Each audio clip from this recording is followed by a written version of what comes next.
422. Kekuatan cinta Majnun. Di alam liar itu, Majnun adalah seorang raja, benar-benar seorang Sulaiman yang memerintah dengan bijaksana dan penuh belas kasih. Ia adalah raja kebaikan dan cinta, seorang raja yang tidak pernah kejam terhadap kaumnya, tidak pernah memaksakan pembayaran pajak, ataupun memaksa mereka untuk mengorbankan hidup mereka, atau menumpahkan darah musuh mereka pada pertempuran yang tak berguna sama sekali. Masih membicarakan kekasihnya, Majnun segera meninggalkan kerumunan serta perkemahan mereka. Ia lekas kembali ke tempat persembunyiannya. Ia terbakar oleh api cinta, bersinar bagaikan batu bara yang sedang terbakar. Setiap kali batu bara itu meledak dan mengeluarkan nyala api, mencabuk lidahnya dan melepaskan semburan kata-kata dari bibirnya. Sajak-sajak yang dirajutnya menjadi satu, bagaikan mutiara yang terangkai dalam sebuah tasbih. Ia mencurahkannya kepada angin, mengizinkannya untuk menyebarkan kata-kata itu dan membiarkannya jatuh berlimpah. Sungguh sebuah karunia bagi mereka yang sedang dimabuk cinta dan para pencinta sajak yang mendengarnya kemudian menyebar. Bakat Majnun dalam seni memang sangat luar biasa.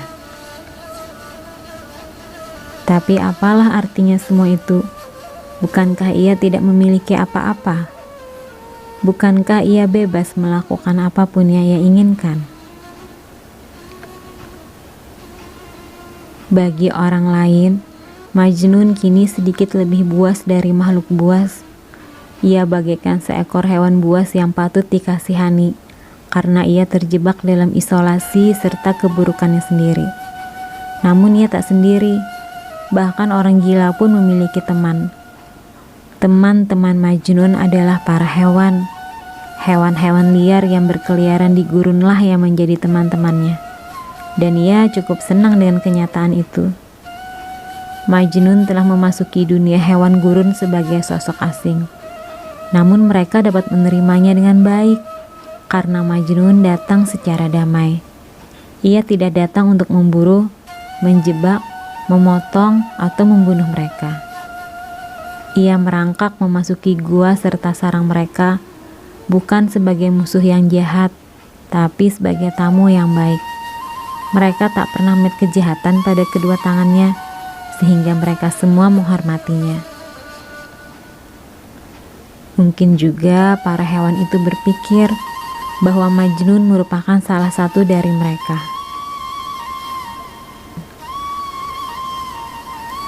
Meskipun begitu, pada awalnya mereka tak memahaminya. Makhluk macam apakah dirinya yang dapat dengan mudah membunuh makhluk-makhluk lainnya untuk dimakan, namun tak melakukannya? Mengapa ia bisa begitu? Siapa yang dapat memahami pikirannya? Yang dimakannya hanyalah akar-akaran serta buah beri, hanya untuk bertahan hidup. Dan ia tak menunjukkan rasa takut ketika dikelilingi oleh hewan-hewan pemangsa buas yang dapat dengan mudah merobek-robeknya menjadi beberapa bagian kecil, lalu memakannya. Meskipun demikian, ia tidak pernah diserang, tak pernah sekalipun. Dan yang lebih mengejutkan lagi, Majnun tak pernah merasa terancam ataupun terintimidasi oleh hewan buas apapun di gurun tersebut. Para hewan itu akhirnya terbiasa dengan makhluk asing dari dunia manusia itu. Setiap kali mereka melihatnya atau mencium baunya yang dibawa oleh angin, mereka semua berlarian atau meloncat-loncat, merangkak, atau terbang untuk berkumpul di sekitarnya. Tak butuh waktu lama, Majnun bertemankan dengan seluruh hewan liar dari berbagai bentuk maupun ukuran. Dengan kehadirannya, para hewan itu seolah tersihir, karena mereka lupa akan sifat dasar mereka yang liar dan berubah menjadi jinak dan bersahabat. Begitu terikatnya mereka dengan Majnun, sehingga pada akhirnya mereka menjadi penjaganya saat ia tertidur. Awalnya seekor singa yang menjaganya, bagaikan seekor anjing penggembala yang menjaga sekawanan hewan ternak. Tak lama kemudian yang lainnya mengikuti, para rusa jantan, serigala, puma, rubah gurun, dan akhirnya Majnun tak dapat beristirahat dengan tenang barang 5 menit saja, karena tempat itu akhirnya berubah menjadi perkemahan bagi para hewan gurun. Di alam liar itu, Majnun adalah seorang raja, benar-benar seorang Sulaiman yang memerintah dengan bijaksana dan penuh kasih. Ia adalah raja kebaikan dan cinta, seorang raja yang tidak pernah kejam terhadap kaumnya, tidak pernah memaksakan pembayaran pajak ataupun memaksa mereka untuk mengorbankan hidup mereka atau menumpahkan darah musuh pada mereka, ataupun memaksa mereka untuk mengorbankan hidup mereka, atau menumpahkan darah musuh mereka pada pertempuran yang tak berguna. Dengan dibimbing oleh sang penguasa melalui tindakannya, secara perlahan para hewan itu kehilangan dorongan untuk membunuh. Serigala-serigala tak lagi menyiksa para kambing. Para puma mulai berteman dengan rusa. Singa betina menyusui anak-anak rusa yang tak punya induk, dan rubah-rubah telah berdamai dengan kelinci. Pasukan hewan buas yang mengikuti kemanapun Majnun pergi adalah pasukan yang damai, pasukan yang digerakkan oleh rasa cinta, keharuan, serta persaudaraan. Cinta para hewan kepada si majikannya yang tanpa pamrih itu seringkali melampaui intensitas cinta manusia kepada manusia lainnya. Pertemanan Majnun dengan para hewan itu adalah contoh rasa cinta yang tak mengenal pamrih.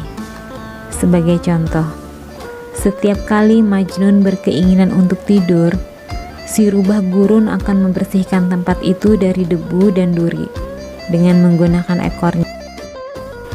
Sementara hewan lainnya akan menawarkan leher mereka sebagai bantal. Dan tak kala Majnun tertidur, singa akan menjaganya, bersiap-siap untuk mengusir musuh manapun yang datang mendekat. Sementara serigala dan puma akan menjaga area mereka jika ada tamu tak diundang ataupun penyeludup yang datang. Setiap hewan itu melakukan tugasnya masing-masing, menjaga dan melindungi Majnun dengan ketulusan hati yang menyentuh perasaan Majnun. Namun semakin ia merasa terbiasa dengan teman-teman hewannya, semakin jarang ia melihat manusia lainnya. Mereka yang telah mengunjunginya di persembunyiannya takut dengan para hewan-hewan yang selalu berada di sekeliling Majnun, dan mereka tak ingin mengunjunginya lagi. Dan ketika Majnun muncul di sebuah perkemahan ataupun oase dengan rombongan teman-teman hewannya, semua orang akan melarikan diri. Setiap kali sesosok asing mendekati Majnun untuk berbicara, para hewan itu akan menunjukkan gigi tajam mereka dan mulai menggertak serta melolong, hingga sang majikan menyuruh mereka untuk diam dan menghilangkan kecurigaan mereka. Setelah itu barulah sosok asing itu merasa aman. Mereka yang datang hanya untuk mengejek atau mengganggu Majnun seringkali dipaksa untuk berlari secepat mungkin jika tak ingin gigi-gigi, cakar-cakar, serta taring-taring tajam merobek-robek mereka menjadi beberapa bagian. Apakah sejarah pernah mengenal majikan sebaik Majnun? Apakah pernah ada penggembala dengan hewan ternak seperti itu? Ketika kisah tentang Majnun dan teman-temannya sampai di telinga semua orang, mereka sulit untuk mempercayainya. Apakah ini hanya sekedar dongeng dari masa lalu yang digubah sedemikian rupa? Begitu banyak orang yang tidak mempercayai hingga mereka melihatnya dengan mata kepala mereka sendiri. Oleh karena itu, mereka berkelana di gurun pasir dengan harapan dapat melihat pemandangan itu. Ketika menemukan Majnun dengan rombongan hewan buas, mereka kehilangan kata-kata, tak tahu harus berkata dan berpikir apa. Dalam banyak kasus, keterkejutan mereka bercampur dengan rasa iba, menyadari bahwa karena cintalah eksistensi Majnun bisa menurun. Mereka membawakan makanan dan minuman demi membebaskannya dari penderitaan. Meskipun Majnun menerima pemberian mereka, namun ia tak memakannya, justru menyerahkan kepada teman-teman hewannya. Dan karena ia adalah kebaikan, maka mereka juga menjadi baik. Part 23. Langit tak memberi jawaban. Rembulan menunjukkan sinarnya yang keperakan. Sementara di kaki langit, Venus terbakar bagaikan sulfur. Meteor berjatuhan ke bumi, bagaikan tombak-tombak api yang dilemparkan oleh tangan-tangan dari surga. Sementara bintang-bintang bersinar, bagaikan ribuan perhiasan berkelap-kelip yang dijatuhkan ke jubah langit yang berwarna nila. Majnun berdiri menatap ke langit. Matanya bergerak dari satu planet menuju planet lainnya, dari satu bintang ke bintang lainnya. Yang manakah yang akan mendengar permohonannya? Yang manakah akan datang untuk membantunya? Saat matanya menjelajahi langit, untuk pertama kalinya ia memperhatikan Venus dan menjerit. Venus, kau adalah lentera yang memandu semua orang yang mencari kebahagiaan di dunia ini. Kekasih sang penyair dan penyanyi, kunci kesuksesan ada di tanganmu. Kau adalah stempel yang tertera pada cincin sang raja. Kau adalah ratu di istana kemakmuran dunia. Kau adalah bintang yang berkuasa atas para pencinta. Kau adalah hadiah berupa kata-kata indah yang terlontar dari bibir si merah delima. Bibir-bibir milik kaummu, dan minumlah anggurmu yang beraroma ambergris. Masukkan ke dalam lingkaranmu dan limpahkanlah kebaikan padaku. Bukalah gerbang harapan. Jangan biarkan aku mati karena menunggu. Jiwaku sakit dan hanya kaulah yang tahu obatnya. Biarkan angin malam membawa aroma wangi kekasihku kepadaku selagi masih ada waktu. Setelah mengajukan permohonan kepada Venus, Majnun beralih kepada Jupiter. Apakah ia juga bisa membantunya? Majnun pun berkata, Jupiter, bintang kebahagiaan, kau adalah jiwa yang setia karena kau selalu menepati janjimu. Kau mempertahankan kejujuran serta keadilan. Pada setiap alam, kau meninggalkan tanda keberadaanmu. Karena kau adalah bintang bagi para penguasa serta hakim yang adil. Kaulah yang menentukan siapa yang akan menang. Pena takdir berada di tanganmu. Masa depan seluruh kosmos bergantung kepadamu. Percayalah padaku, karena hatiku mendapatkan seluruh kekuatannya darimu. Jangan pejamkan matamu saat aku membutuhkanmu. Majnun memohon kepada semua planet yang dilihatnya, satu demi satu, lalu bintang demi bintang. Namun ia tak mendapatkan jawaban. Langit masih tetap diam, dan jiwa Majnun beku di tengah dinginnya kecantikan malam itu. Para penghias malam itu terus bergerak dan tidak menghiraukan rasa sakit yang menyedihkan. Apa peduli mereka? Untuk apa mereka repot-repot membantunya? Lalu Majnun menyadarinya. Untuk pertama kali, bintang-bintang tidak memperdulikannya, karena sama saja dengan butiran-butiran pasir yang berada di bawah kakinya. Mereka buta, tuli, dan bisu. Gemerlap yang mereka tunjukkan semata-mata hanyalah sebuah pertunjukan. Di bawah tampilan luar mereka itu luar biasa. Mereka hanyalah benda mati yang tak memiliki suara ataupun mata. Apalah artinya penderitaan jiwa seorang manusia bagi mereka? Dan Majnun mengangkat wajahnya sekali lagi ke angkasa. Tapi kali ini ia tak membuat permohonan. Mereka hanyalah subjek, pikirnya. Dan di mana ada subjek, maka pasti ada sang penguasa. Jika ciptaannya tak mau menjawabku, pikirnya, mungkin sang pencipta bersedia menjawabku. Akhirnya Majnun berdoa kepada Yang Maha Kuasa yang telah menciptakan bumi beserta isinya, dan ia tak pernah memiliki keperluan apapun. Ia berkata, "Ya Allah, kepada siapa aku harus menghadap jika bukan kepadamu?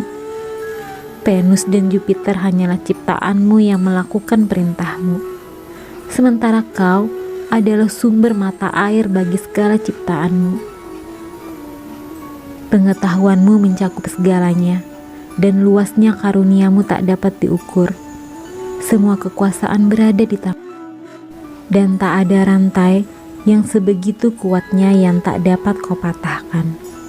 Kau adalah hakim tertinggi, perawat, serta penjaga seluruh makhluk.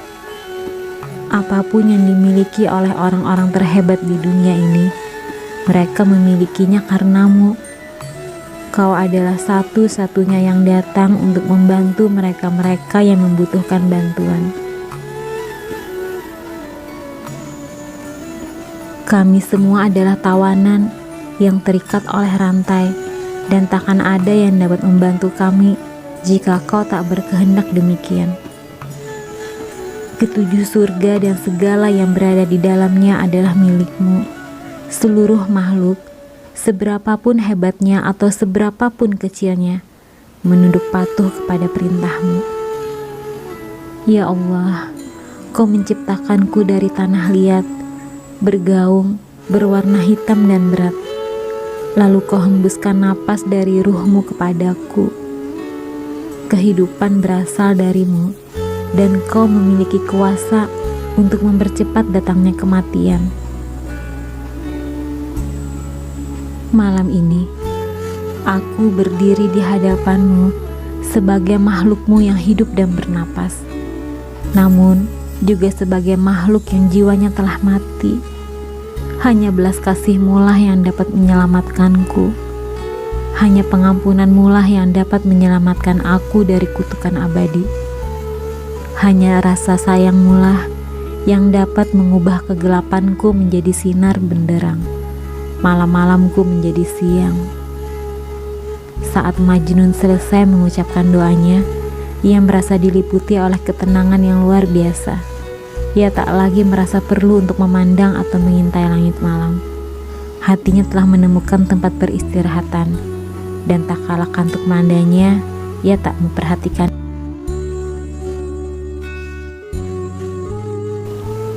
Part 24.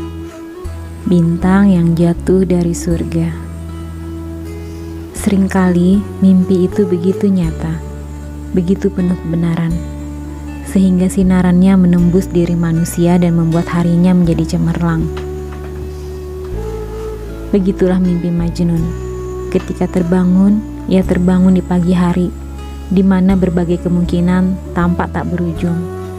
Langit dan udara dipenuhi oleh aroma wangi yang dibawanya hanya dari surga.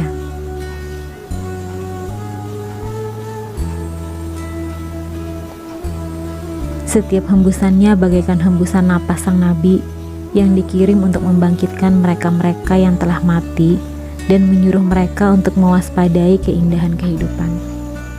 Hari itu dan juga hari-hari yang akan disongsongnya, bagi Majnun tampak bagaikan taman bunga mawar yang indah, yang dipenuhi dengan sihir.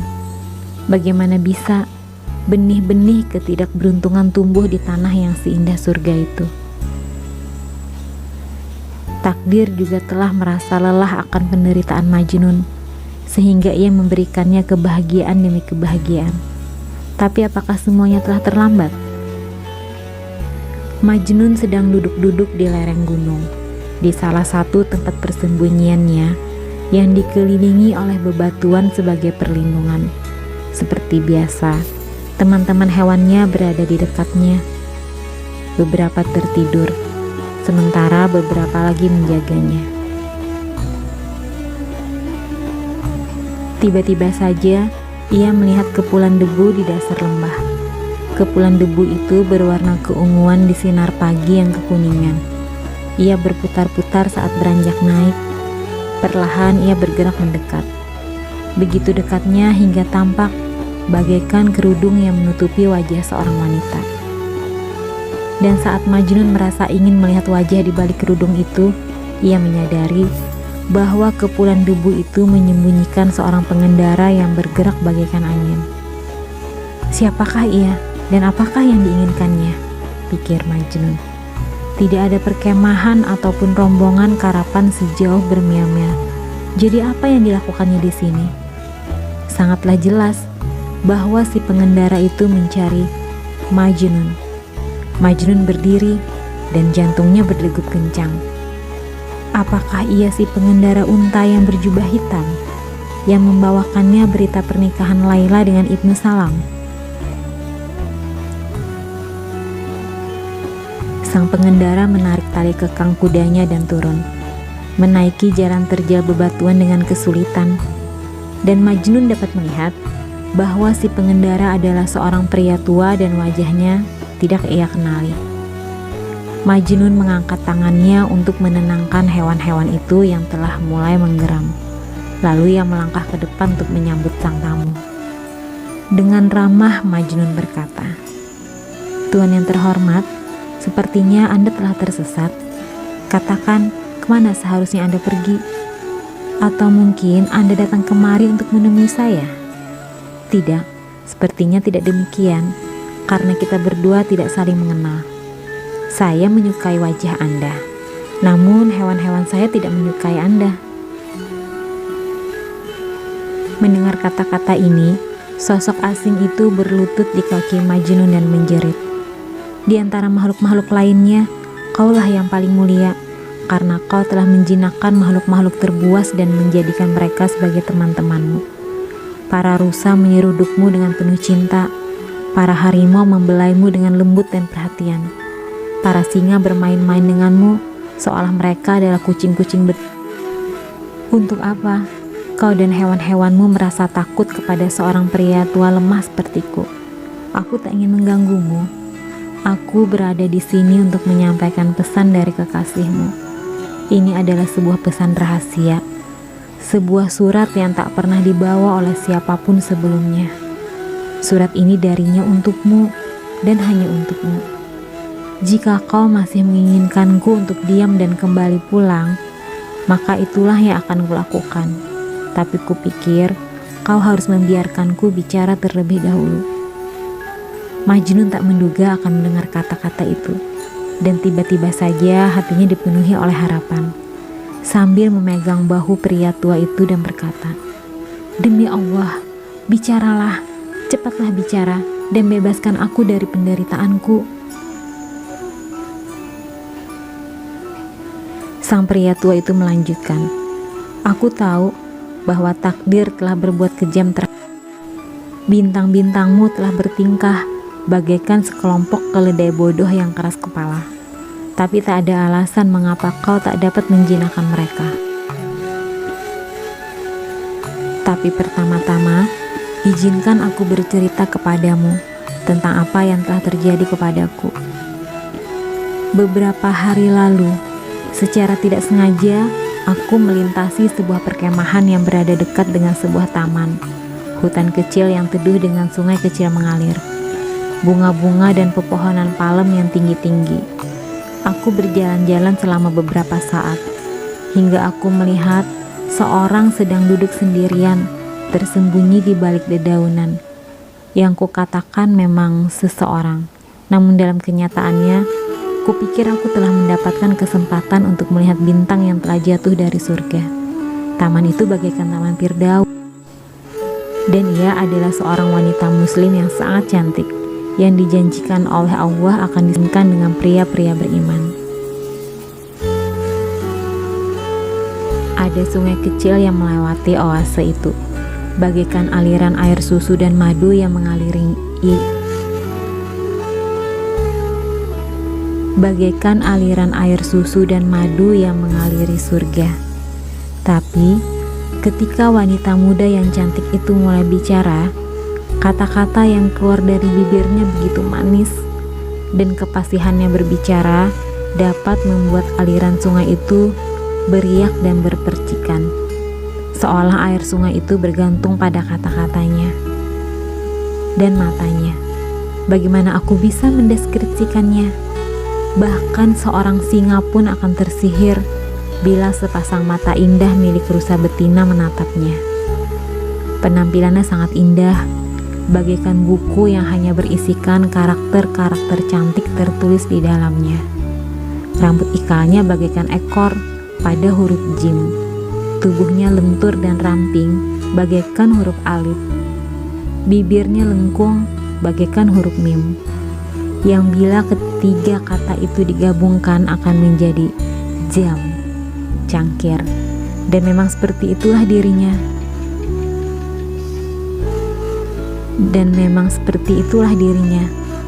Sebuah cangkir kristal berharga yang menggambarkan rahasia alam semesta ini. Matanya bagaikan bunga narsisi yang tumbuh di tepi sungai. Begitu kau melihatnya dalam-dalam, kau akan dapat melihatnya bermimpi. Tapi dengan kata-kata yang sedikit ini, aku tak dapat membeberkan kecantikannya, karena ia adalah cahaya kehidupan itu sendiri. Meskipun begitu, kecantikannya ternoda oleh hatinya yang hancur. Kesedihan telah melemahkannya. Telah begitu lama air mata memenuhi matanya, sehingga ia tak lagi dapat melihat. Si pria tua itu menghembuskan napas panjang, menghapus air mata yang menetes dari matanya dan melanjutkan. Percayalah, ia menikah karena rasa takut. Pada kenyataannya, kaulah satu-satunya yang diharapkannya. Saat ia berbicara, air mata menggenangi matanya, bagaikan kerudung yang menghalangi sinar matahari. Pemandangan itu akan menggetarkan hati siapa saja, bahkan hati terdingin sekalipun. Aku mendekatinya dan bertanya, siapa dirinya, dan mengapa ia begitu sedih. Ia mengangkat wajahnya, dengan senyum lemah, tersungging di bibir merahnya ia berkata, "Mengapa Anda melumuri luka saya dengan garam? Saya dulu adalah Laila, tapi kini saya bukanlah Laila lagi. Kini saya sudah gila, lebih majnun dari 1000 majnun." Ia mungkin seorang penganut agama yang gila, pengelana liar yang tersiksa karena cinta. Tapi percayalah, penderitaan saya 1000 kali lebih buruk. Memang benar, ia adalah sasaran bagi panah-panah kesedihan. Tapi begitu pun saya, dan ia adalah seorang pria, sementara saya adalah seorang wanita. Ia bebas dan dapat mencurahkan kepedihannya kepada pegunungan. Ia dapat bepergian kemanapun ia mau. Ia bisa menangis, berteriak, dan mengekspresikan perasaan terdalamnya dalam sajak-sajaknya. Tapi apa yang bisa saya lakukan? Saya adalah seorang tawanan yang tak mampu berbuat apa-apa. Saya tak bisa bicara dengan siapapun, karena tak ada seorang pun yang dapat saya percayai. Jika saya membuka hati saya kepada semua orang yang ada di sekitar saya, maka rasa malulah yang akan saya dapatkan sebagai balasannya. Madu berubah menjadi racun di dalam mulut saya, dan segala sesuatu yang saya sentuh berubah menjadi debu. Siapa yang tahu bagaimana perasaan saya? Saya memasang topeng keberanian pada wajah saya. Saya tutupi seluruh penderitaan saya dengan senyuman serta tawa palsu. Tapi sepanjang waktu saya terbakar. Cinta menjerit-jerit di dalam hati saya. Larilah selagi kau bisa. Terbanglah menjauh dari ayahmu yang seperti burung gagak dan suamimu yang bagaikan burung hering. Tapi kemudian saya diperingatkan oleh akal sehat saya yang berkata, "Jangan. Dengan terbangnya dirimu hanya akan semakin mempermalukanmu. kau harus tetap di sini dan menyerahlah pada takdirmu. Seorang wanita mungkin dapat mengalahkan seorang pahlawan dan meletakkan pedang kematian di atas kepalanya. Namun ketika segalanya telah berakhir, ia tetaplah seorang wanita, tertindas dan tak mampu berbuat sesuai kehendaknya. Seorang wanita mungkin merasa ingin berjuang dan menunjukkan keberanian bagaikan seekor singa. Namun, atas nama kehormatan serta martabat, ia harus bertindak sesuai kodratnya, seperti yang telah digariskan kepadanya. Karena bukan kuasa saya untuk mengakhiri penderitaan ini. Saya tak punya pilihan selain tunduk terhadapnya. Saya tidak diizinkan untuk bersama Majnun, tapi saya perlu tahu apa yang dilakukannya. Saya haus akan beritanya. Bagaimana ia menghabiskan hari-harinya, dan di mana ia tidur saat malam tiba. Apa yang dilakukannya saat ia berkelana di gurun, dan siapa saja yang menemaninya. Jika memang ada, apa saja yang dikatakannya dan apa yang dipikirkannya. Jika Anda mengetahui apa saja tentangnya, wahai orang asing, katakan pada saya sekarang juga. Begitulah ucapan Laila. Meskipun baru pertama kali aku bertemu denganmu hari ini, tapi aku merasa telah mengenalmu dengan baik. Tak sia-sia aku menjadi tua dan melihat dunia dengan baik dan merasakan apa saja yang ditawarkannya kepadaku. Kisah tentang dirimu dan cintamu telah menjadi pembicaraan semua orang. Adakah orang lain di negeri Arab ini yang lebih terkenal daripadamu? Betapa anehnya semua ini dan juga betapa kejamnya. Seluruh dunia tahu tentangmu, namun Laila tak diperbolehkan untuk mendengarnya. Karena itulah aku menemaninya selama beberapa saat untuk membicarakanmu. Dan percayalah, kata-kataku membuatnya terkesan. Kukatakan padanya, Majnun hidup sendirian, bagaikan seorang pertapa, tanpa teman ataupun keluarga.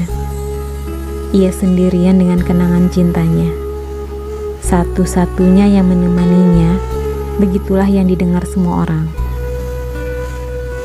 adalah hewan-hewan liar, seperti keledai liar dan singa pegunungan yang menjauhkan diri dari dunia manusia. Namun penderitaan telah menghancurkannya. Kekuatan cinta terlalu kuat untuk dapat ditolak oleh makhluk-makhluk lemah seperti pria. Majnun hancur, pikirannya melemah dan sakit. Kematian ayahnya membuatnya semakin menderita. Hari demi hari, takdir menebarkan duri di jalan yang dilaluinya. Dan kini, ia telah menjadi seorang penyair yang mencatat ketidakberuntungannya sendiri. Sajak-sajaknya menceritakan kisah hidupnya. Dan kisah hidupnya adalah kisah tentang cinta dan penderitaan. Air mata menetes dari matanya, bagaikan hujan di tengah musim semi. Dan saat ia berbicara mengenai ayahnya yang telah tiada, kata-katanya akan meluluhkan hati yang beku sekalipun. Lalu aku mendendangkan beberapa sajak ciptaanmu yang pernah ku dengar di pasar dan kuhafalkan dalam ingatanku. Desah napas panjang keluar dari bibirnya, dan kepalanya terkulai seolah akan pingsan atau mati. Ia terisak-isak hingga air matanya terkuras habis. Dan saat menangis, ia mengucapkan doa untuk ketenangan jiwa ayahmu. Ia ingin menemuimu karena ia tahu kau sendirian, dipisahkan dari dirinya dan ayahmu tercinta. Tapi apa yang dapat dilakukannya? Tiba-tiba saja ia mendapatkan ide. Ia menunjukkan tendanya dari kejauhan dan berkata, "Anda adalah seorang pria jujur yang memiliki ketulusan hati. Saya mempercayai Anda. Saya akan kembali ke tenda saya dan saya akan menulis surat untuk Majnun. Berjanjilah bahwa Anda akan kembali esok hari agar saya dapat menyerahkan surat itu untuk Anda." Berikan kepadanya. Maukah Adna berjanji kepada saya?" Saya pun berjanji kepadanya, dan keesokan harinya saya menuju tendanya. Sebagai tanda berduka cita atas kematian ayahmu, ia mengenakan pakaian berwarna biru tua. Ia bagaikan bunga violet yang paling cantik di gurun. Dalam lipatan roknya ia menyembunyikan sebuah surat. Inilah surat yang kumaksud. Sang pengantar surat berusia tua itu mengambil surat dari tasnya dan menyerahkan kepada Majnun. Awalnya Majnun tak menunjukkan reaksi apapun. Ia menatap perkamen yang ada di tangannya seolah ia sedang bermimpi. Bukankah semua ini terlalu berlebihan untuk diterimanya? Apakah ucapan manis sang kekasih datang terlalu dini? Apakah semua terlalu berlebihan untuk dihadapinya? Di sana ia berbaring, terjatuh di kaki pria tua itu, bagaikan orang yang dibuat pingsan karena terlalu banyak minum anggur, benar-benar kehilangan akal. Meskipun terbaring tak sadarkan diri, namun surat dari Laila masih tergenggam di tangannya. Dan ketika ia tersadar, hal pertama yang dilihatnya adalah surat itu. Jantungnya tak lagi berdegup kencang, dan dengan 4:25 Surat Cinta Laila. Jangan pikirkan benih-benih yang tersebar kemana-mana. Coba saja pikirkan bagaimana nantinya mereka akan tumbuh. Hari ini, jalanmu mungkin terhalangi oleh duri dan bebatuan. Namun esok hari, kau akan memanen ara dan kurma dalam jumlah yang sangat banyak. Di mana ada kuncup bunga hari ini, esok hari akan ada sekuntum mawar yang merekah. Surat Laila diawali dengan sebuah doa. Kumulai surat ini atas nama Allah yang telah memberikan kehidupan pada jiwa dan memberikan pertolongan kepada hatinya. Pengetahuannya meliputi segalanya. Ia melihat dan mendengar segalanya, bahkan doa makhluk-makhluk yang tak dapat berbicara. Dialah yang membagi dunia menjadi terang dan gelap. Dialah yang membagikan waktu pada setiap makhluk hidup di bumi ini, dari burung-burung di udara hingga ikan-ikan di kedalaman laut. Ia telah membuat langit berkilauan dengan bintang-bintang dan memenuhi bumi dengan manusia dengan ras serta warna kulit yang berbeda-beda. Ia telah memberikan jiwa kepada setiap pria dan wanita, dan ia telah menyalakan jiwa itu dengan obor yang diberi nama akal pikiran, sehingga setiap manusia yang diciptakannya bisa mendapatkan penyelamat. Lalu, ia mulai menulis untuk Majnun. Surat ini adalah surat duka cita yang dikirimkan oleh jiwa yang dilanda kesedihan kepada sesamanya. Surat ini berasal dariku, seorang tawanan untukmu. Kau yang telah melepaskan diri dari rantai yang membelenggumu dan mendapatkan kebebasan. Kapankah semua itu terjadi? Cintaku, saat aku mengikat diriku kepadamu, berapa banyak hari tanpa jiwa, berapa malam yang berlalu dengan air mata telah berlalu sejak saat itu.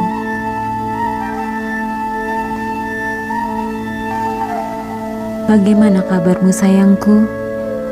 Dan bagaimana kau lalui hari-harimu? Kemanakah ketujuh planet dan surga membimbingmu? Aku tahu kalau kau masih menjaga erat jalinan cinta kita. Dan kurasakan di hatiku bahwa cinta mendapatkan keagungan hanya darimu. Aku tahu bahwa darahmu membuat merah bumi ini saat matahari terbit dan terbenam. Namun, kau hidup jauh di pegunungan, bagaikan permata yang terjebak dari bebatuan. Dalam kegelapan, kau adalah sumber mata air hijr.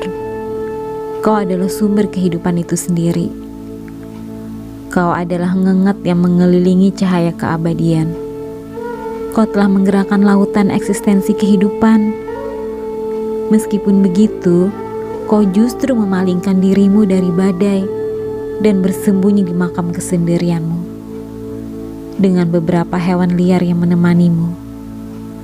Semua lidah terjulur ke arahmu, mengirimkan panah-panah penuh cemooh ke arah jantungmu. Tapi apa pedulimu? Kau telah memantapkan langkahmu menuju keabadian. Bahkan kini, karapanmu berjalan menuju alam baka. Aku tahu betapa besar pengorbananmu. Aku tahu bahwa kaulah yang telah membakar ladang jagungmu sendiri. Kau mendedikasikan hatimu untukku dan meletakkan jiwamu atas bantuanku. Dan dengan demikian, kau menjadikan dirimu sebagai sasaran gosip serta fitnah. Tapi semua itu hanyalah konsekuensi kecil. Kita berdua sama-sama tak peduli dengan apa yang dipikirkan serta dikatakan orang. Apapun yang mereka lakukan atau katakan tentang kita, setidaknya aku bisa bergantung pada kesetiaanmu, dan begitupun engkau kepadaku.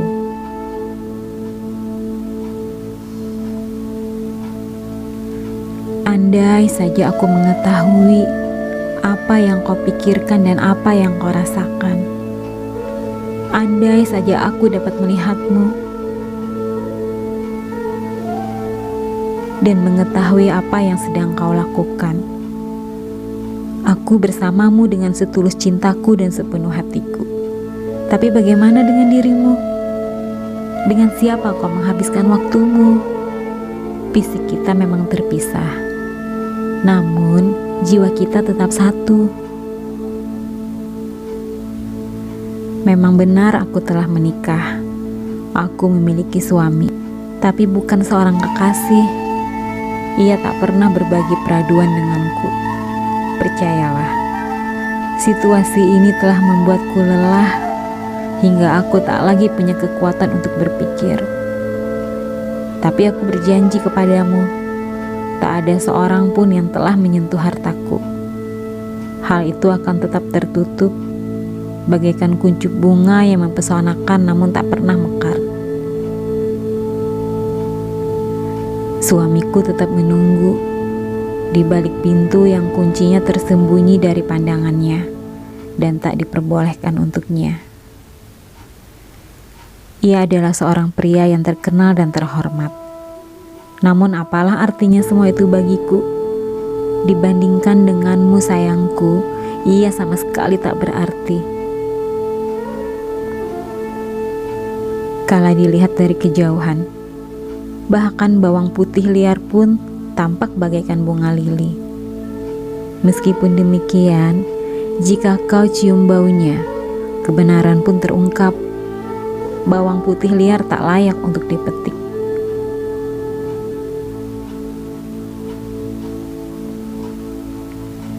Cintaku, betapa aku berharap kita dapat bersama. Tapi itu tak terjadi. Takdir telah menetapkan bahwa kita telah terpisah, dan begitulah yang harus terjadi.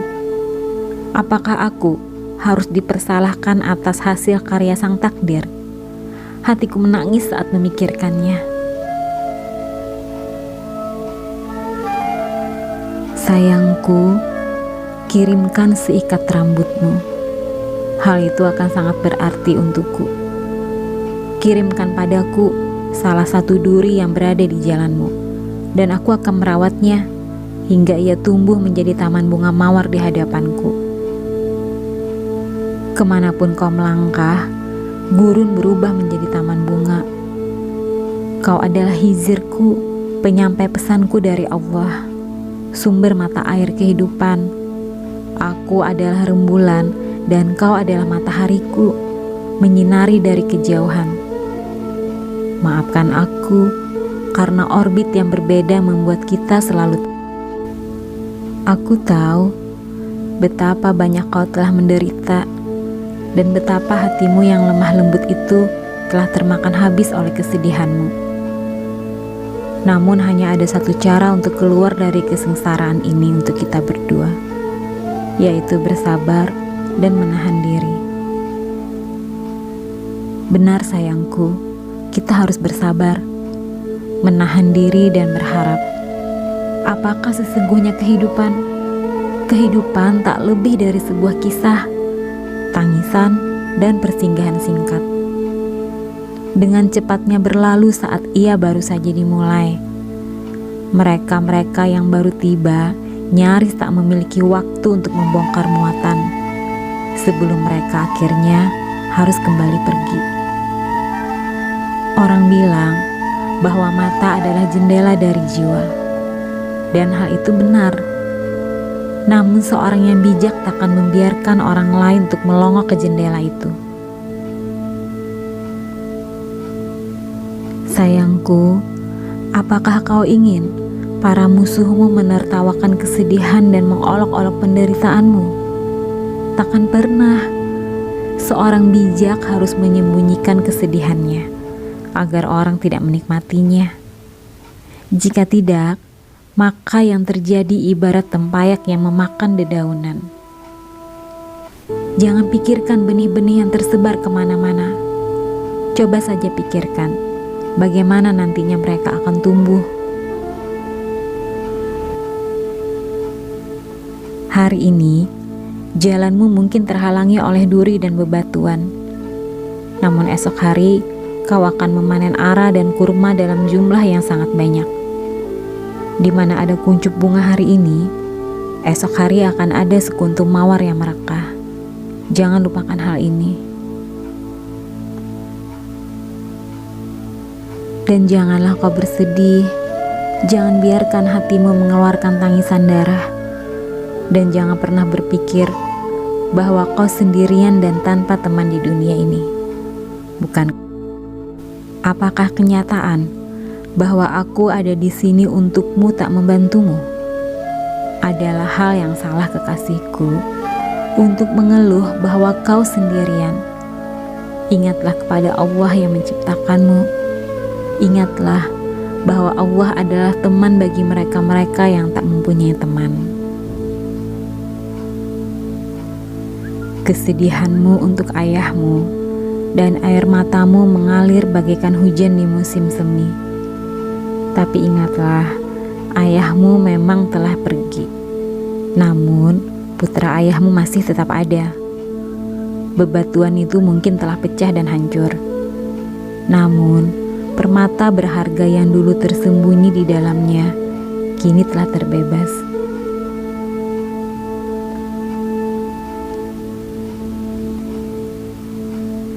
Majnun membaca surat itu berkali-kali. Matanya membelalak semakin lebar setiap kali ia membacanya. Sekian lamanya ia mencoba menahan diri. Tubuhnya gemetar bagaikan kuncup bunga yang bersiap akan mekar. Yang dapat dikatakannya hanyalah, "Ya Allah." Ia melipat surat itu dan duduk. Pada saat itulah air mata mengalir di pipinya dengan sangat deras. Tangisannya tak terkontrol, sementara sang penyampai pesan memandangnya. Majnun meraih tangan penyampai pesan dan mulai menciuminya dengan senang. Ketika ia telah mendapatkan ketenangannya kembali, ia memutuskan bahwa ia harus segera membalas surat Laila. Tapi bagaimana caranya? Sang penyair yang kata-kata bijaknya dikenal di seluruh penjuru Arab itu tak pernah sekalipun menuliskan sajak-sajaknya dalam kertas. "Apa yang harus kulakukan?" jeritnya. "Aku tak mempunyai perkamen ataupun pena." Si pria tua itu tersenyum, lalu mengeluarkan wadah kulit dari tasnya, membukanya dan mengambil apa saja yang dibutuhkan oleh Majnun untuk membalas surat sang kekasih. Pena, perkamen, tinta, dan stempel. "Ini," katanya. Majnun mengucapkan terima kasih kepada si pria tua itu dan duduk bersila di tanah dengan perkamen di lututnya. Lalu dengan sapuan lembut penanya, ia mulai menulis. Kata-kata keluar begitu mudahnya. Ia tak perlu berpikir panjang. Berapa lama kata-kata itu terpendam dalam hatinya, dipelihara oleh cinta, kesedihan, serta penderitaan akibat perpisahan. Kini, ia mengukur kedalaman jiwanya sendiri, bagaikan seorang penyelam yang menarik mutiara demi mutiara, yang dirangkaikan dalam sebuah kalung yang berisikan kata-kata, titik, koma, serta hiasan. Bagian demi bagian ia satukan untuk menggambarkan kesedihannya.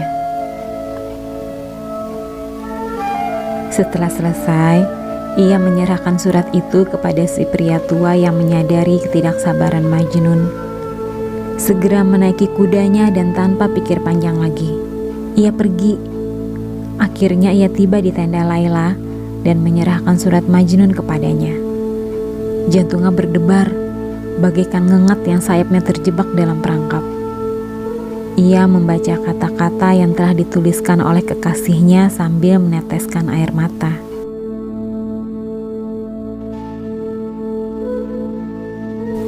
Part 26. Surat Cinta Majnun. Kau adalah surga bagiku, namun tak dapat kutemukan kunci untuk membuka pintu gerbangnya dimanapun. Di satu sisi, kau adalah milikku, namun di sisi lain, kau juga bukan milikku. Kau adalah surga, tapi begitu jauhnya dirimu, bahkan untuk menjangkaumu pun bagaikan berada di neraka dengan sejuta siksaannya.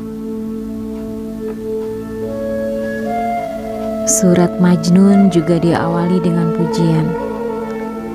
Atas nama Allah yang Maha Pengasih, pengetahuanmu mencakup segalanya.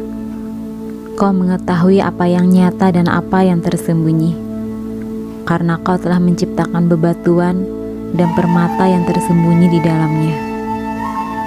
Kau adalah penguasa langit dengan segala isinya. Kau mengubah malam menjadi siang dan siang menjadi malam. Rahasia serta misteri yang tersembunyi di dalam hati manusia hanya diketahui olehmu, karena tak ada sesuatu pun yang luput dari pandanganmu. Kau membuat getah tanaman mengalir di musim semi yang indah. Kau membuat darah mengalir dalam nadi, karena kami hingga di hari kematian kami. Dan kaulah satu-satunya yang mendengar doa mereka-mereka yang membutuhkanmu. Lalu ia mulai menulis untuk Laila.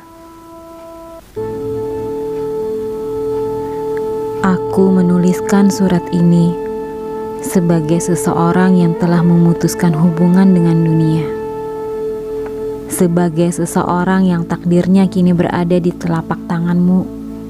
Sebagai seseorang yang bersedia darahnya untuk kau jual dengan harga berapapun. Kau bilang bahwa aku adalah sang penjaga harta. Benar, aku sudah dekat dengannya. Namun pada saat bersamaan, aku tak pernah berada jauh darinya. Kunci yang akan kugunakan untuk membuka harta itu belum dibuat. Besi yang akan digunakan untuk membuat kunci itu masih tertidur di bebatuan.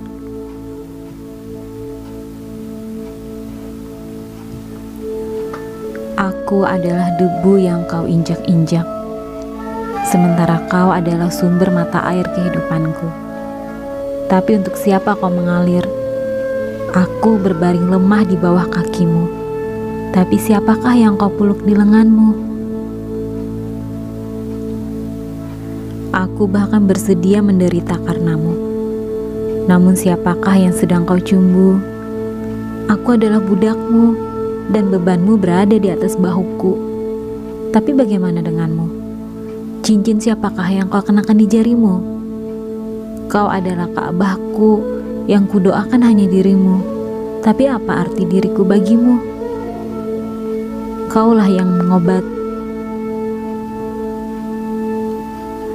Kaulah yang mampu mengobati diriku. Tapi pada saat yang bersamaan, kaulah sumber penyakitku. Kau adalah anggur di dalam cangkirku yang sebenarnya bukan milikku. Kau adalah mahkota yang dibuat untukku, tapi justru berada di kening orang lain. Benar, kau adalah hartaku, namun kau berada di tangan sosok asing untuk dinikmatinya. Sementara aku hanyalah pengemis miskin yang terluka oleh ular yang menjagamu. Kau adalah surga bagiku, namun tak dapat kutemukan kunci untuk membuka pintu gerbangnya dimanapun.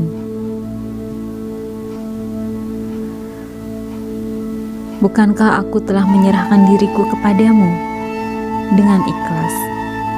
Bukankah dunia telah mengenalku sebagai budakmu?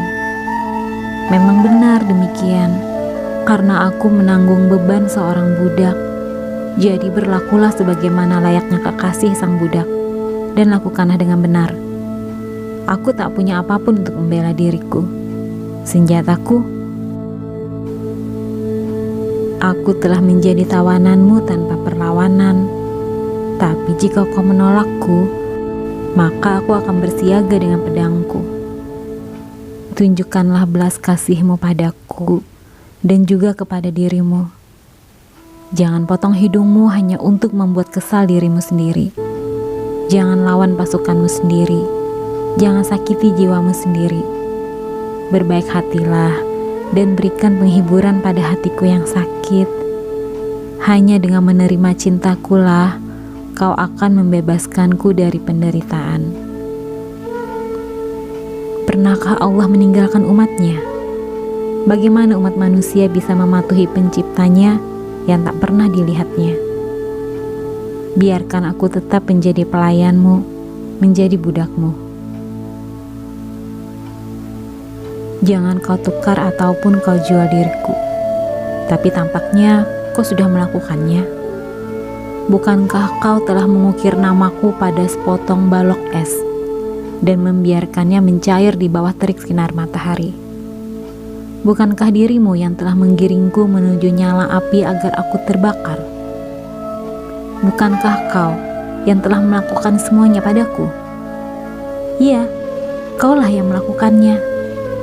Kaulah yang mengubah hari-hariku menjadi malam, memberikan kesengsaraan dalam hidupku, dan yang kau lakukan sepanjang waktu hanyalah menyesalinya. Adilkah ini? Kau telah mencuri hatiku, kau telah memikat hatiku. Dan untuk apa semua itu? Sebagai balasannya, kau memberikanku kata-kata yang menyakitkan hatiku, sementara aku terbakar oleh cinta dan menjadi abu. Dan bagaimana denganmu? Bagaimana dengan dirimu, wahai kekasihku yang telah membeliku? Apakah aku melihat sinyal-sinyal cinta saat aku memandangmu? Tunjukkan di mana dapat kutemukan sinyal-sinyal itu. Karena itukah kau memutuskan semua ikatan denganku, agar kau dapat menambatkan talimu pada yang lainnya? Benarkah kau telah merayuku dengan kata-katamu?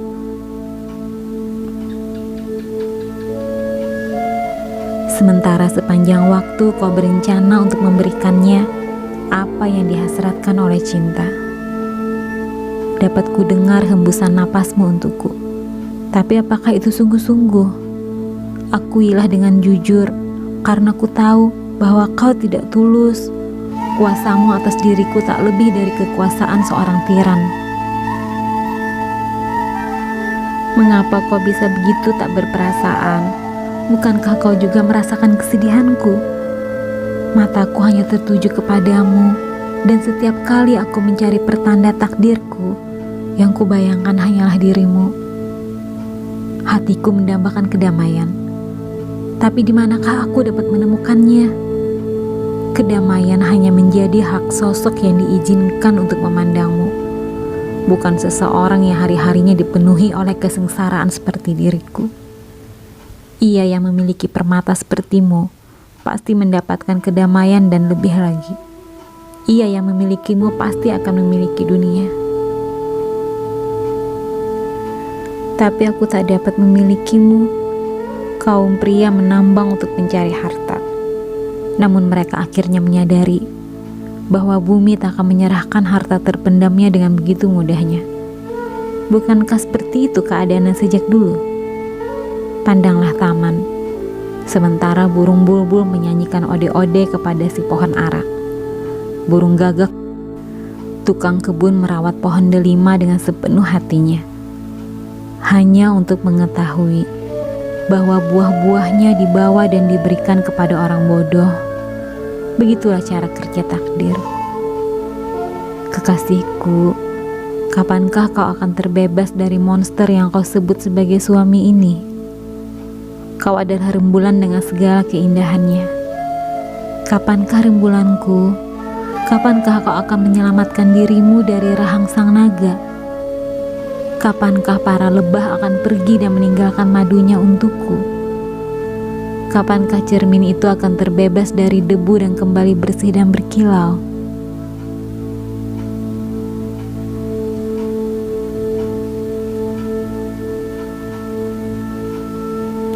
Kapankah ular penjaga itu akan mati, sehingga aku bisa membuka peti permata itu?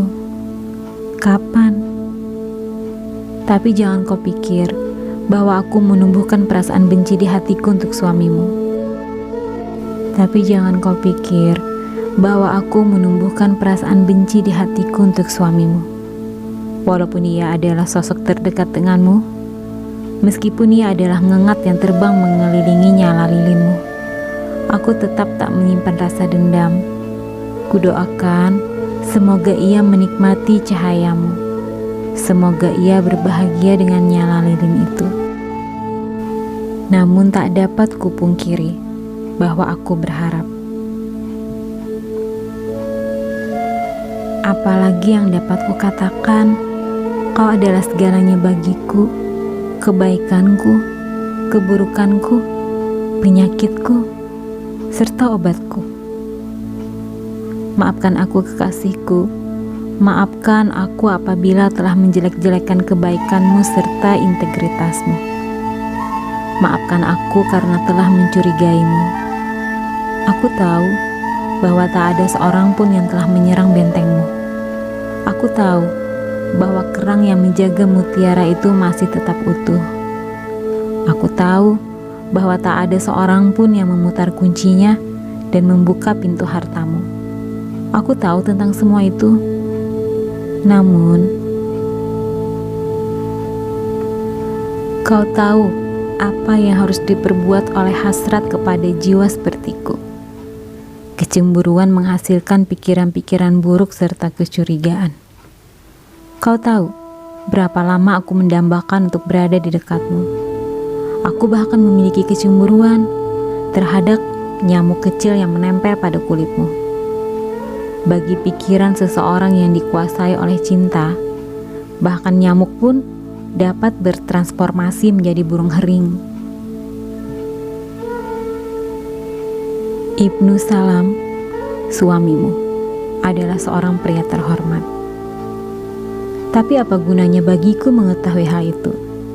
Apalah artinya kehormatannya? Bagiku, ia sedikit lebih baik dari pencuri biasa yang mengagumi benda-benda yang telah dicurinya. Dan di sanalah ia berada, mengkhawatirkan mawar yang seharusnya bukan miliknya. Tak dapat tidur karena memikirkan mutiara yang sebenarnya bukanlah hartanya.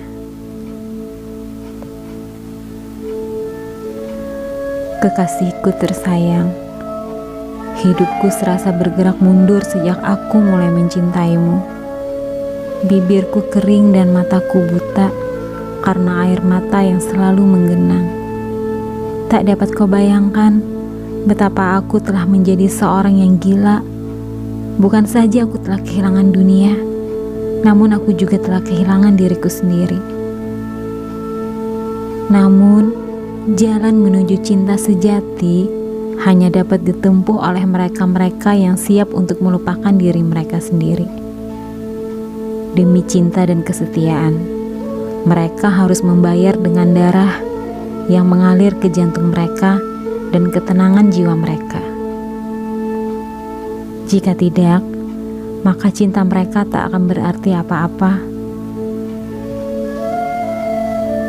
Kau membimbingku dengan cara menunjukkan keyakinanmu akan cinta.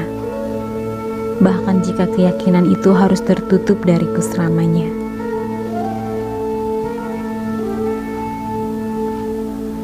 Karena itu, biarkan cintaku menjadi penjaga rahasiaku.